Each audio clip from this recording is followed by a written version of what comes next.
Tragedi Situ Gintau Kanteng. Tahun 2009. Bendungan jebol, banjir datang. Panik merajalela. Prolog. Malam yang tenang sebelum malapetaka.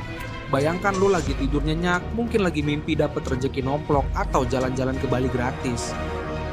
Tiba-tiba suara gemuruh menggelegar, kayak suara ribuan ember air jatuh sekaligus. Begitulah yang dialami warga sekitar Situ Gintung, Tangerang Selatan, pada dini hari tanggal 27 Maret tahun 2009. Nggak ada aba-aba, nggak ada peringatan. Tiba-tiba air datang kayak tamu nggak diundang yang bawa rombongan. Air setinggi 2-3 meter langsung menyapu perumahan di bawah bendungan. Nggak pandang bulu, rumah, kendaraan, dan bahkan manusia ikut hanyut. Dalam hitungan menit, daerah yang tadinya tenang berubah jadi lautan kecil yang menelan hampir 100 korban jiwa. 100 lebih rumah hancur, jalan-jalan terputus, dan suasana pagi itu bukan diiringi suara ayam berkokok, tapi suara orang teriak panik. Situ Gintung ngakakang. Waduk warisan zaman Belanda yang lelah menahan beban. Situ Gintung bukan bendungan baru. Dibangun pada tahun 1933 oleh pemerintah kolonial Belanda.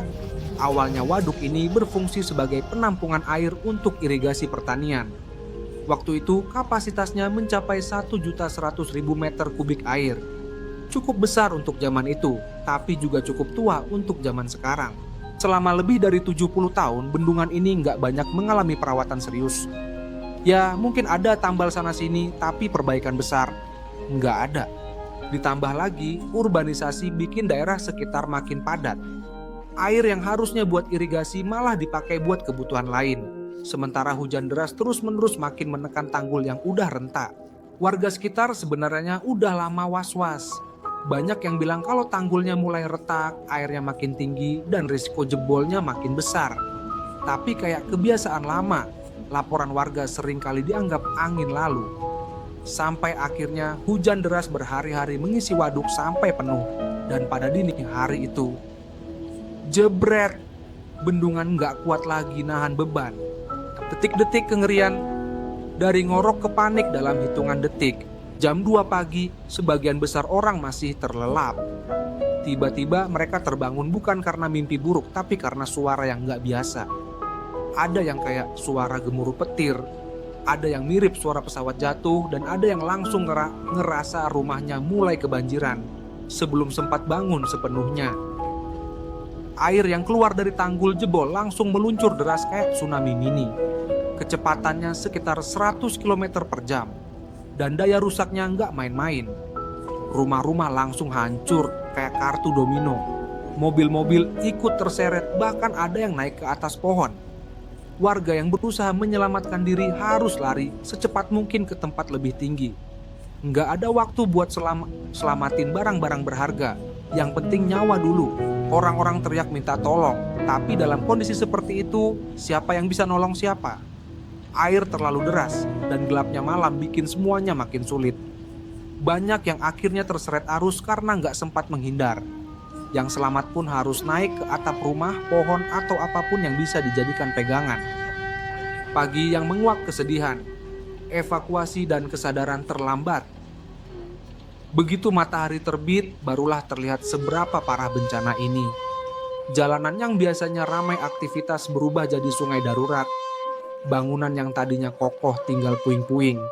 Dan yang paling menyedihkan, banyak warga kehilangan anggota keluarga mereka. Tim SAR langsung turun tangan buat mengevakuasi korban. Ada yang berhasil diselamatkan dalam kondisi lemah, ada juga yang hanya bisa ditemukan setelah air mulai surut.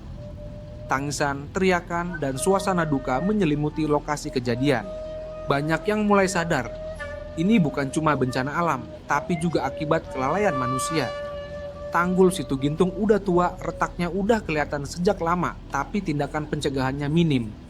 Kalau saja ada perawatan lebih baik, kalau saja ada sistem peringatan dini, mungkin korban bisa lebih sedikit.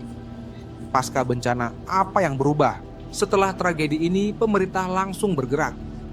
Waduk Situ Gintung direnovasi besar-besaran. sistem drainase diperbaiki, dan bendungan diperkuat. Selain itu, ada kebijakan baru soal pemeliharaan bendungan di Indonesia. Harus ada pengecekan rutin, dan daerah di sekitar bendungan nggak boleh terlalu padat penduduk. Tapi pertanyaannya, apakah kita benar-benar belajar dari kejadian ini? Atau nanti bakal ada bendungan lain yang nasibnya sama karena kurang perawatan? Situ, Gintung harusnya jadi pengingat bahwa infrastruktur itu bukan cuma soal membangun, tapi juga merawat. Lah, kesimpulan, jangan tunggu. Jebret, baru bertindak. Tragedi. Situ Gintung tahun 2009 adalah salah satu bencana yang sebenarnya bisa dicegah. Kita nggak bisa melawan hujan atau alam, tapi kita bisa mencegah dampaknya dengan perawatan yang baik. Jangan nunggu bendungan jebol dulu baru sibuk bertindak. Jadi, kalau lo tinggal di dekat bendungan atau waduk, coba cek deh. Ada retakan, ada tanda-tanda bahaya. Jangan nunggu sampai jebret baru panik. Karena kalau udah kejadian, yang tersisa cuma penyesalan dan cerita horor yang nggak pengen lo alami sendiri. Semoga kejadian ini nggak terulang lagi. Dan semoga kita semua lebih sadar akan pentingnya infrastruktur yang aman. Karena percaya deh, lo lebih pengen lihat air di kolam renang daripada air bah nyelonong masuk rumah tengah malam.